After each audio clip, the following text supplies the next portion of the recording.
এখানে কি কি ওখানে কি লেগেছে ওই গেটটাতে, ওখানে কি পেয়ে গেছে, ওখানে সব দাঁড়িয়ে আছে। মনে হচ্ছে যে এখানে অমিতাভ বচ্চন এসেছে নাকি। হাই রে শিক্ষিত অশিক্ষিত রে।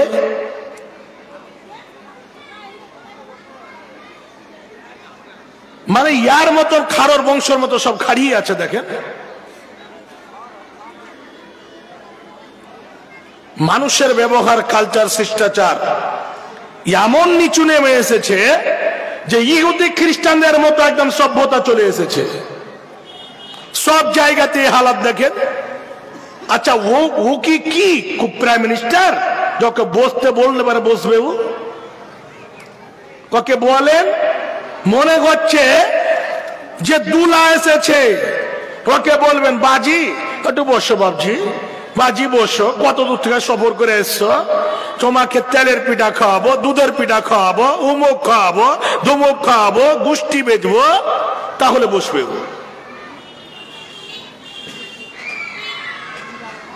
ওখানে মেয়েগুলো যাচ্ছে আর ওই ধারে দেখেন ঢালাহারে দাঁড়িয়ে গেছে। আল্লাহ হেফাজত করো। বাপজান আমার, খাস করে আপনারা যে আজকে এসেছেন,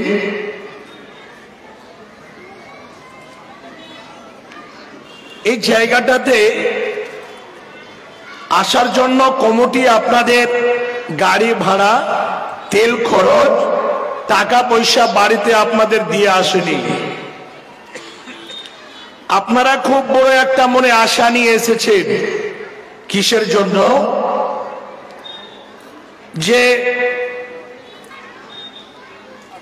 এই প্রোগ্রামে গিয়ে সুন্দরভাবে মনোযোগ সহকারে কোরআন হাদিস শুনে কিছু আমরা নিয়ে আসব এবং কিছু দিয়ে আসব। ये প্রতিষ্ঠান আলহামদুলিল্লাহ এর আগে আমি এসেছি, আল্লাহ নিয়ে এসেছিলেন। তখন শুধু ছেলেদের মাদ্রাসা ছিল, মেয়েদের এই জায়গাতে ব্যবস্থা ছিল না। আলহামদুলিল্লাহ দেখে খুবই খুশি হলাম যে জায়গাতে মা বোনদের ব্যবস্থা রেখেছেন, খাস করে মেয়েদের শিক্ষার ব্যবস্থা। কেমন করে একজন মেয়ে আলেমা হবে, হাফেজা হবে, একজন মেয়ে কেমন করে কোরআন হাদিসের জ্ঞান নেবে, এই রকম তার ব্যবস্থা এই জায়গাতে করেছে। তার ব্যবস্থা সুন্দরভাবে জায়গাতে আলহামদুলিল্লাহ করে দিয়েছে। তার জন্য আমি আপনাদের 27 গ্রামের কমিটিদেরকে, এই মাদ্রাসার পরিচালক যিনারা আছেন তাদেরকে সবাইকে আমি আন্তরিক শুভেচ্ছা, অভিনন্দন, ওয়েলকাম, আহলান ওয়া সাহলান, মারহাবা আমি বলতে চাচ্ছি। বাপজান আমার, আলহামদুলিল্লাহ খুব সুব্যবস্থা এখানে করে দিয়েছেন। আপনাদের সামনে ছেলে এবং মেয়ে, পুরুষ এবং স্ত্রী, নর এবং নারী, এর মধ্যে দুই রকমের সম্পর্ক আছে। একটা হচ্ছে রক্তর দিক দিয়ে একটা সম্পর্ক আছে, যেটা হচ্ছে মুহরিম পুরুষ, মুহরিমা মেয়ে। দ্বিতীয়টা হচ্ছে গায়ের মুহরিম পুরুষ, গায়ের মুহরিমা মেয়ে। যেমন ধরুন, যে রকম ভাবে জায়গাতে একজন ছেলে একজন নিজের মায়ের সঙ্গে বিবাহ হবে না, একজন ভাইয়ের একজন নিজস্ব বোনকে বিয়ে করতে পাবে না, একজন খাস করে মেয়ে নিজের চাচাকে, নিজের খালুকে, নিজের ফুফাকে, যেগুলোর মধ্যে খাস করে রক্তর সম্পর্ক আছে, যেগুলোকে বলা হয়েছে মুহরিম পুরুষ এবং মুহরিমা মেয়ে, যাদের বিয়ে চির জন্মের মতো আল্লাহ রাব্বুল আলামিন হারাম করে দিয়েছে, তাদেরকে খাস করে বলা হয়েছে মুহরিম পুরুষ এবং মুহরিমা মেয়ে। দ্বিতীয়টা হচ্ছে গায়ের মুহরিম পুরুষ, গায়ের মুহরিমা মেয়ে। কারা গায়ের মুহরিম পুরুষ, কারা গায়ের মুহরিমা মেয়ে?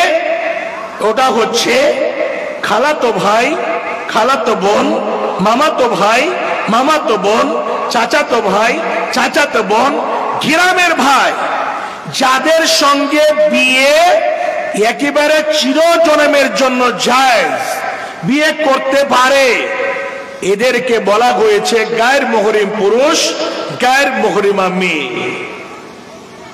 বাপজান আমার মা জননীরা, আমি একটা একটা করে কোরআনের আয়াত এবং হাদিস আপনাদের সামনে একেবারে নির্ভেজাল হাদিস আমি পেশ করার চেষ্টা করব, আর আপনার একটা একটা করে বুঝতে পারবেন। মুহরিম পুরুষ এবং মুহরিমা মেয়ে, এদের সাথে সফর করা যাবে, এদের সাথে একসঙ্গে সুন্দরভাবে আলাপ আলোচনা করা যাবে, কোনো অসুবিধা নাই। কিন্তু এই জায়গাটাতে একজন গায়ের মুহরিমা মেয়ে একজন গায়ের মুহরিম পুরুষের সঙ্গে কখনো সফর করতে পারে না, এক জায়গাতে দুইজন থাকতে পারে না। গায়ের মুহরিমা মেয়ে গায়ের মুহরিম পুরুষের সাথে আলাপ আলোচনা করতে পারে না। কেন?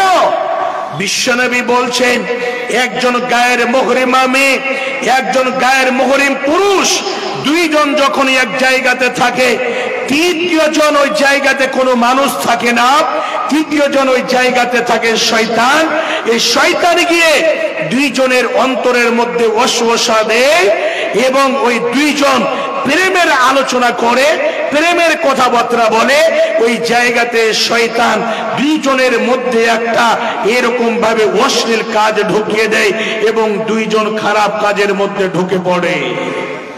বাপজান আমার, আর একটু কথাটাকে সাফ করে নেন, তাহলে বুঝতে পারা যাবে একজন গায়ের মুহরিম মেয়ে গায়ের মুহরিমা মেয়ে একজন গায়ের মুহরিম পুরুষের সঙ্গে সফর করা তো দূরের কথা, সব থেকে ইসলামের মধ্যে পাঁচটা যে খুঁটিনাটি রয়েছে, স্তম্ভ রয়েছে, ওর মধ্যে হচ্ছে একটা পবিত্র ইবাদত, সেটা হচ্ছে হজ বা উমরা।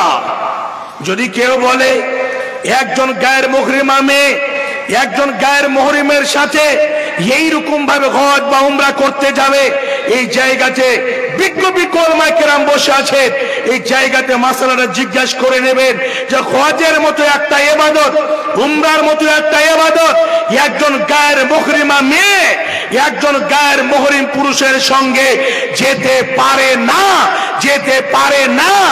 একজন মেয়ে যদি উমরা বা হজ করতে যেতে চায়, তাহলে তার সঙ্গে মুহরিম পুরুষ লাগবে, তার স্বামী যাবে, না হলে তার বাবা যাবে, না হলে তার ভাই যাবে, না হলে তার চাচা যাবে, না হলে তার মামা যাবে, না হলে তার খালু যাবে। এইরকম করে যে পুরুষগুলোকে চির জন্মের জন্য বিয়ে করা হারাম, সেই পুরুষগুলো যাবে, তাছাড়া গায়ের মুহরিম পুরুষের সঙ্গে যেতে পারে না। এই জায়গাতে একটা কথা বলবে যে আরে ভাই, ইবাদত করতে যাচ্ছি, কি আমাদের অন্তরে কি কোনো খারাপই আছে? 17-15 আছে, কিছু আছে? আরে ভাই শোনো, নবীর হাদিস মানতে হবে। গায়ের মুহরিমা মেয়ে গায়ের মুহরিম পুরুষ এক জায়গাতে থাকবে, দুইজন যদি কাবার ছাদের উপরে চড়ে কসম খেয়ে বলে যে আমরা আমাদের দ্বারা গুনাহ সম্ভব নয়, জীবনে এটা মানা যাবে না। বিশ্বনবী কি বললেন? যখনই এইরকম ভাবে কোন একটি জায়গাতে গায়ের মুহরিম পুরুষ গায়ের মুহরিমা মেয়ে চলে যায়, তৃতীয় নম্বরে সেই জায়গাতে শয়তান চলে যায়। ওয়াসালিসুমা শয়তান, শয়তান গিয়ে দুইজনের মধ্যে এইরকম ভাবে ওয়াসওয়াসা দেয় এই দুইজনের মধ্যে এইরকম ভাবে প্রেম প্রীতি ভালোবাসার গল্পকে তুলে ধরে। হে বাপজান আমার, এই জায়গাটাতে যখনই যুবতী বোন যুবক ভাইরা পা দেবে, যখনই সেই জায়গাটাতে গিয়ে এইরকম দাঁড় হয়ে কথাবার্তা চালু করবে বা এইরকম মত বিনিময় হবে, তখন থেকে তার গুনার বাটাম চালু হয়ে যাবে। বলার অনুমতি আল্লাহ রাব্বুল আলামিন দেননি। বাপজান আমার মা জননী, এই সম্পর্ক দুই রকম সম্পর্ক। একটা সম্পর্কতে যেটা বৈধ সম্পর্ক, নিজের মেয়ে বাবার সাথে কথা বলবে, ভাইয়ের সাথে কথা বলবে, স্বামীর সাথে কথা বলবে, কাকার সাথে কথা বলবে, আপনার মেশোর সাথে কথা বলবে, হ্যাঁ পিসার সাথে কথা বলবে, কোনো ব্যাপারে কোনো সমস্যা নাই। কিন্তু ওই জায়গাটাতে এইরকম ভাবে একটু ভিন্ন করে যদি একটু অবৈধ সম্পর্কতে চলে যায়, যাদের সাথে বিয়ে চিরজনমের জন্য যায়, তাদের সঙ্গে এইরকম ভাবে নিরিবিলি জায়গাতে অন্ধকারে দিনের বেলায় রাতের বেলায় কোন জায়গাতে আরে দেখ কথা বলা তো দূরের কথা, এইরকম একটা গায়ের মুহরিমা মেয়ের দিকে তাকার অনুমতি নাই। একজন পুরুষ খাস করে একজন গায়ের মুহরিমা মেয়ের দিকে তাকাতে পারে না, এটার অনুমতি দেয়নি। জি, একটা গুনাহ পৃথিবীর বুকে রয়েছে, যেই গুনাহটাতে পড়তে গেলে দুই রকমের শাস্তি এ দুনিয়াতে আছে। দুই রকমের শাস্তি। কেমন শাস্তি, কেমন গুনাহ? একজন ছেলে এইরকম ভাবে একটা মেয়ের নাম্বার পেয়ে গেল, নাম্বার পেয়ে আবার একদিন দুই দিন করে কথা বলতে আরম্ভ করলো।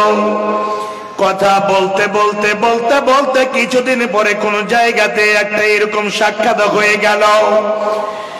কোন জায়গাতে যখন সাক্ষাৎ হয়েছে, সেই জায়গাতে কোন মানুষের নজর পড়েছে, দুইজনকে ধরে এক জায়গাতে একটা রুমের মধ্যে বন্ধ করে দিয়েছে। ছেলের বাবাকে ফোনের মাধ্যম দিয়ে কথা হয়ে গেল, আপনার ছেলে অমুক জায়গাতে অমুক মেয়ের সঙ্গে প্রেম করেছে, ধরা পড়েছে। আবার এই দিক থেকে আবার মেয়ের বাবার মোবাইলে ফোন চলে গেল, আপনি আসুন, আপনার মেয়ে অমুক গ্রামের ছেলের সঙ্গে প্রেম করেছে, ধরা পড়ে গিয়েছে। সেই জায়গাতে বিচার বসেছে। যখন বিচার বসলো, এক নম্বরে অফার পেয়ে গেল। অফার কি হলো? আব্দুর রহমানের ছেলে আব্দুর রাহিমের মেয়ে, দুইজন যেন এইরকম কর্মতে ধরা পড়েছে। অবৈধ সম্পর্কটা কত ভালো জিনিস। এক নম্বরে সেই দুনিয়াতে পেয়ে গেল, কি অফার পেল? পুরো এলাকাতে 27টা গ্রামে প্রচার হয়ে গেল, অমুকের ছেলে অমুকের মেয়ে এইরকম কাণ্ড ঘটেছে, কালকে খুব বিরাট বড় বিচার আছে। যে জীবনে 4 দিন ভোর খায়নি ও বিচারে যাবে। এরকম বিচারে মানুষকে ডাকতে হয় না, এমনিতে মানুষ চলে আসে, চল ওখানে বিচার আছে ছেলে মেয়ে। এক নম্বরে তো বদনামি হলো। দ্বিতীয় নম্বরে কি অফার হলো? যখন ফয়সলাকারী ফয়সলা করে, যখন বিচার করে, আলেম ওলমার মুখে শুনেছেন এইরকম যদি ধরা পড়ে যায়, দুইজন যদি স্বীকার করে নাই যে আমাদের দ্বারা এইরকম ভাবে কুকর্ম হয়ে গিয়েছে, সঙ্গে সঙ্গে ছোট বড় যুবক যুবতী তাদের সামনে, পুরো গ্রামের মানুষের সামনে এক জায়গাতে দাঁড় করে 100 করে কোড়া তাদের উপরে বর্ষানো হয়, তাদের উপরে বেতাঘাত করা হয়। ওই জায়গাটাতে দ্বিতীয় নাম্বার অফার পেয়ে গেল। যখন পিটানি দিতে লাগলো, দ্বিতীয় নম্বর অফারটা হলো, কি অফার হলো? যে এই যে কাজ করেছে তার সাজা নিয়ে নে। জি, এরকম দুটা অফারে দুনিয়াতে পেয়ে গেল। আখেরাতে তার তো সাজা আছে। যারা পৃথিবীর বুকে অবৈধ কর্মতে লিপ্ত হবে, অবৈধ সম্পর্কতে পড়ে যাবে, আর এইরকম যদি তাদের দ্বারা খারাপ কাজ হয়, অবৈধ সম্পর্কতে জীবনে নেকির আশা করতে হবে না। একজন গায়ের মহরিমা মেয়ে একজন গায়ের মহরিম পুরুষের সঙ্গে এইরকম আলাপ আলোচনা করবে, চোখে চোখ মিলাবে, তার অনুমতি আল্লাহ রাব্বুল আলামিন এবং আল্লাহ রাসূল দেননি। জি, আপনি কোথায় ইজাজত পেলেন? আজকে পৃথিবীর বুকে হাহাকার লেগে আছে। হাহাকার কিসের লেগে আছে? একটা মেয়ের বিবাহ দিয়েছে, জামাই হলো, আবার একটা মেয়ে ওই জামার শালীকে গুনার রাস্তা মেয়ের বাবারা দিচ্ছে। জামাই, বাবু মালদাতে মেলা লেগেছে, হাজার দুয়ারিতে মেলা লেগেছে, এই পার্শ্বে ইটাহারে মেলা লেগেছে, রায়গঞ্জে মেলা লেগেছে, একটু ঘুরে যাও। বাড়ি আসলো, মুরগা দিয়ে ভাত খাওয়ালো দুপুরে, বিকাল বেলায় জামাইকে 2000 টাকা বের করে পকেটে ভরে দিচ্ছে, আর আবার কি বলছে যে সেরিনাকে একটু সঙ্গে করে নিয়ে যাও। জামাইয়ের অন্তরটা 2 কেজি ছিল, কলিজাটা। শালির কথা শুনে আর কলিজাটা 7.5 কেজি হয়ে গেছে। হাইরে মেয়ের বাবারে মোটর সাইকেলের পিছনে বসিয়ে দিল, আর দিয়ে খুব খুশি বগল বাজাচ্ছে, আর বলছে আমার জামাইয়ের মতো জামাই দুনিয়াতে কেউ পেয়েছে। আমার মেয়েকে খুব ভালোবাসে, ওর স্ত্রীকে। আর এই যে দেখো আমার ছোট বেটি গেল খুব মোটরসাইকেলে কিনে ধুয়ে নিয়ে বেড়েছে, এখানে ওখানে মার্কেটে বাজারে ই করলো ও করলো। করতে করতে করতে করতে দেখা গেল ওই শালীর সাথে একদিন গল্প হলো, 2 দিন হলো, 3 দিন হলো। করতে করতে দেখা গেল যে ওই মেয়ে 5 ছেলের মা বাড়িতে বসে আছে, ওই ছোট বোন ওর ছোট বোনকে অর্থাৎ ওর শালীকে নিয়ে দিল্লি পালিয়ে গেছে।